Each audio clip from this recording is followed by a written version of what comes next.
So guys ये video इसलिए upload कर रही हूँ क्योंकि जब मैं आरएमसी गई थी तो मुझे काफ़ी कुछ चीज़ें पता नहीं थी, जिसके कारण मुझे थोड़ा टाइम लग गया वहाँ पर। बाकी तो प्रोसेस बहुत स्मूथ है अगर आप पहले से प्रिपेयर होके जाते हैं।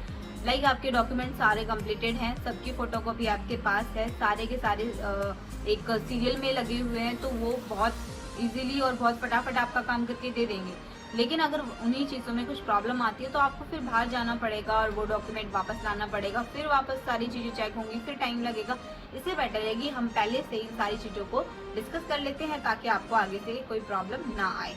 लाइक मैंने सारी चीज़ें आपको ऑलरेडी डिस्कस कर दी है। मेरे माइंड में कुछ डाउट्स थे, लाइक डीडी क्या होता है, क्यों बनवाना होता है, किसको बनवाना होता है, क्या ज़रूरी है, तो ये सारी चीज़ें थी जो डाउटफुल बन गई थी मेरे लिए। तो it is like very useful for you कि आपको पहले से पता हो। और ये सारे डॉक्यूमेंट्स वगैरह मैं ऑलरेडी इस वीडियो में डिस्कस कर रही हूँ, तो ये वीडियो कंटिन्यू देखना, पूरी देखना, क्योंकि इसमें मैंने सिर्फ इन्फॉर्मेशन डाली है कि आरएमसी के प्रोसेस में रजिस्ट्रेशन में कोई भी प्रॉब्लम आपको फेस ना करनी पड़े और पहले से आपको ये सारी चीज़ें पता हो, ताकि आपका जो प्रोसेस है वो जो 1 घंटे में होने वाला है वो 10 मिनट में 5 मिनट में होकर आप तुरंत फ्री हो जाओ। तो सारी चीज़ें ध्यान रखना, डीडी पहले से बनवा लेना जिनको रिक्वायर्ड है। किनको रिक्वायर्ड है मैं ऑलरेडी बता चुकी हूँ वीडियो में, तो ये देख लेना।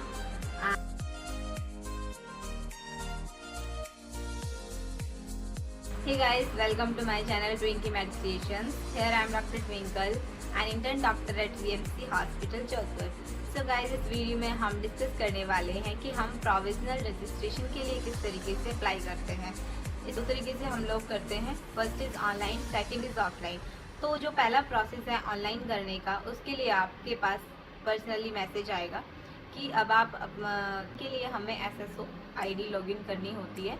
उसके लिए आपको डेट मिल जाती है, तो SSO ID आप बना सकते हैं आपकी कोई भी लीगल गवर्नमेंट ID से, वो आपकी इजीली बन जाएगी। इसके बाद लॉगिन करने पर आपके पास सारे डॉक्यूमेंट्स ओपन हो जाएंगे।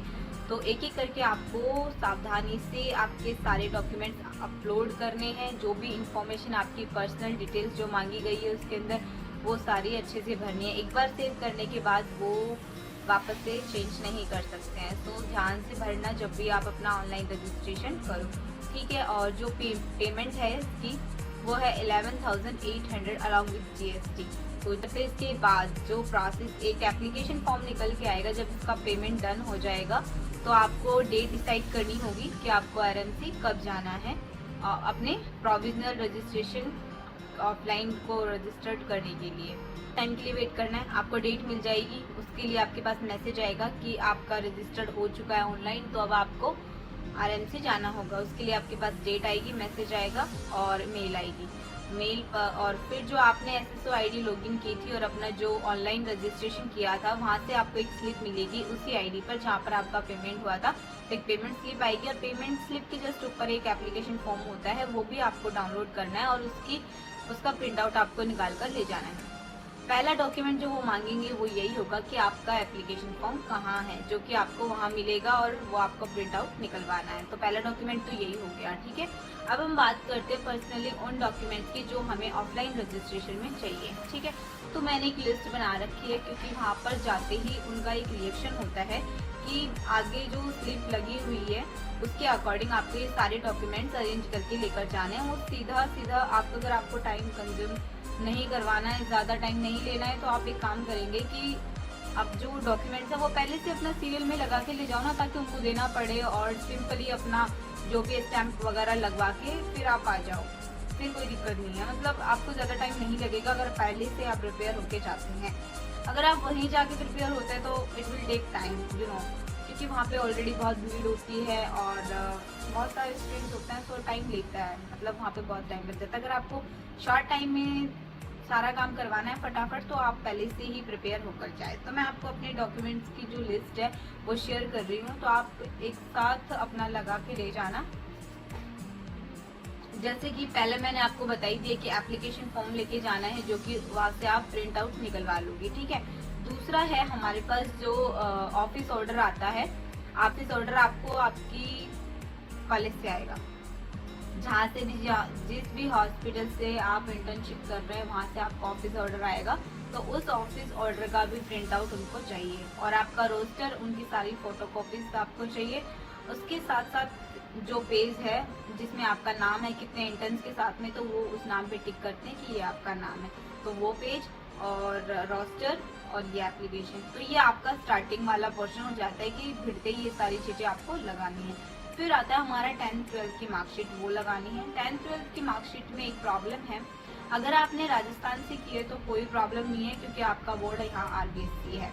लेकिन अगर अदर देन RBSC बोर्ड है और अदर देन CBSE बोर्ड है, तो आप जैसे आप अदर स्टेट से अपना 10th-12th करके यहाँ आके रजिस्टर्ड कर रहे हैं, तो आपको एक DD बनवाना होता है। DD means duplicate document. वो आपको बोलेंगे कि इसके लिए DD बनवा के लाओ, तो बेटर होगा कि आप पहले से ही बनवा के लेके जाएं ताकि आपको ज़्यादा वहाँ पे टाइम ना लगे।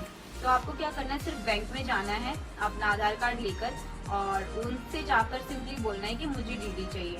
तो वो आपसे बोलेंगे, एक फॉर्म भरवाएंगे, उस फॉर्म में आपकी इन्फॉर्मेशन होगी कि आपने कहाँ से की है और जिस भी ब्रांच में जा रहे हो वो, और वहाँ पे 500 रुपीज़ लगेंगे, प्लस उनका जो एक्स्ट्रा चार्जेस जितने भी है वो लेके आपको वो DD बना के आपको 10-15 मिनट में दे देंगे। तो ये तो रहा आपका 10th-12th मार्कशीट का।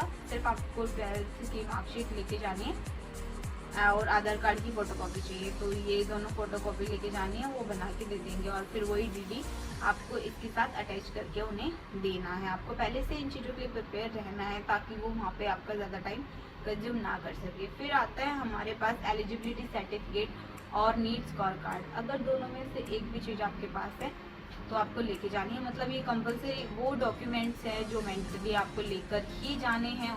अगर ये नहीं, इनमें से एक भी मिस हो जाता है तो वो एक्सेप्ट नहीं करेंगे, आपको बोलेंगे कि आप दोबारा लेके आओ।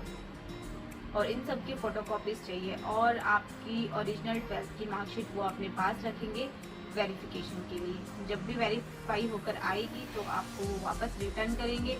जब भी आप अपनी 12th की मार्कशीट अगर वहाँ देख के आ रहे हो तो एप्लीकेशन फॉर्म लिखो, वहाँ लिखकर पहले से लिखकर लेके जाओ कि मुझे मेरी 12th की मार्कशीट वापस रिटर्न में चाहिए जो कि आपके पास है।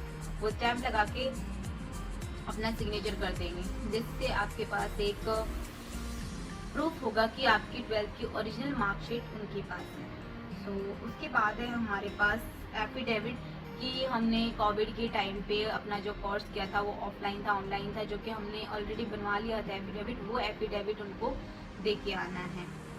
ठीक है, ओरिजिनल प्लस उसकी फोटोकॉपी दोनों। उसके बाद है हमारा पासपोर्ट, जो पासपोर्ट का फ्रंट और बैक होता है, जितने भी वीज़ाज हैं बीच में जो लगे हुए हैं वो सारे के सारे उनकी फ़ोटोकॉपीज़ उनको चाहिए होती है। उसके बाद हमारे पास एक पेज में हमको बनवाया था कि नंबर ऑफ डेज हम कितना स्टे करें उस कंट्री में, वो सारे एक पेज पर आप लिख कर ले जाना कि मैं इतने टाइम से लेकर इतने टाइम तक वहाँ पर था।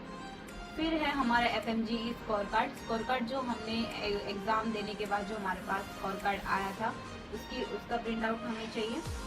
और लिस्ट जो बस लिस्ट आई थी ना जिसमें लिखा हुआ मतलब सारे स्टूडेंट्स के नाम थे, इंटर्नशिप की जो लिस्ट आई थी काउंसलिंग के टाइम पे, उसमें आपका जो नाम इंक्लूडेड है वो वाला एक पेज निकलवा के ले जाना है। ठीक है, एक वो पेज चाहिए होता है। बाकी आपको चाहिए पासिंग सर्टिफिकेट जो कि आपको NBM से मिला था, उसकी फोटोकॉपी चाहिए। और जी जो सारे डॉक्यूमेंट्स मैं आपको बता रही हूँ उन सबकी फोटोकॉपी चाहिए, प्लस ओरिजिनल आप अपने साथ लेके जाना है क्योंकि वो बीच में कुछ भी डॉक्यूमेंट मांग लेते हैं देखने के लिए। फिर है हमारा डिग्री की फोटोकॉपी, फिर अकेडमिक रिपोर्ट जो कि हमें यूनिवर्सिटी से मिलती है वो। उसके बाद हमें अटेस्टेशन प्लस अपोस्टाइल ये भी चाहिए होगा। फिर है कैरेक्टर सर्टिफिकेट और ID कार्ड जो कि हमारी यूनिवर्सिटी से हमें मिली थी। दूसरा डोमिसाइल सर्टिफिकेट, ये बहुत इंपॉर्टेंट है। एक आइडेंटिटी कार्ड गवर्नमेंट, आप आधार कार्ड भी ले जा सकते हैं। जितने भी डॉक्यूमेंट्स हैं उन सबकी फोटोकॉपी चाहिए। और वो जो ओरिजिनल में देखते हैं वो पासपोर्ट चेक करते हैं, डिग्री चेक करते हैं, और कोई भी एक रैंडम ओरिजिनल डॉक्यूमेंट वो आपसे पूछ सकते हैं। उसके बाद आपका जो इंटर्नशिप रोस्टर फोटो ये सारी चीज़ें मैंने बता दी है। हाँ, लास्ट में जब आपका सारा प्रोसेस डन हो जाएगा तो वो आपको बोलेंगे कि यहाँ पे सेल्फ अटेस्टेड जितने भी डॉक्यूमेंट्स हैं सेल्फ अटेस्टेड के लिए, तो आपको वो कर देने अगर वो बोलते हैं तो। और वो जब एंड में आपका सारा प्रोसेस खत्म हो जाता है तो वो आपको एक मैसेज दिखाने को कहेंगे कि आपके पास जो मैसेज आया था यहाँ के लिए वो बताइए, यानी कि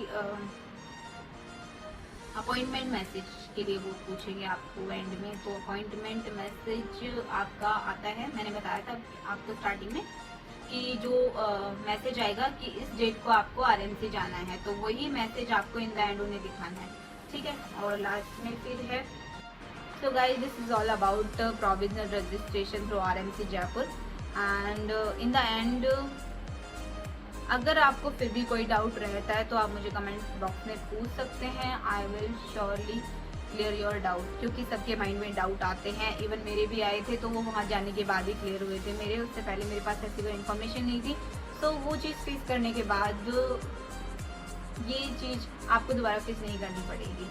so thanks for watching guys, hopefully आपको ये वीडियो पसंद आई होगी एंड इन्फॉर्मेटिव रही होगी। सो थैंक्स फॉर वॉचिंग, मिलते हैं नेक्स्ट वीडियो में, तब तक के लिए बाय।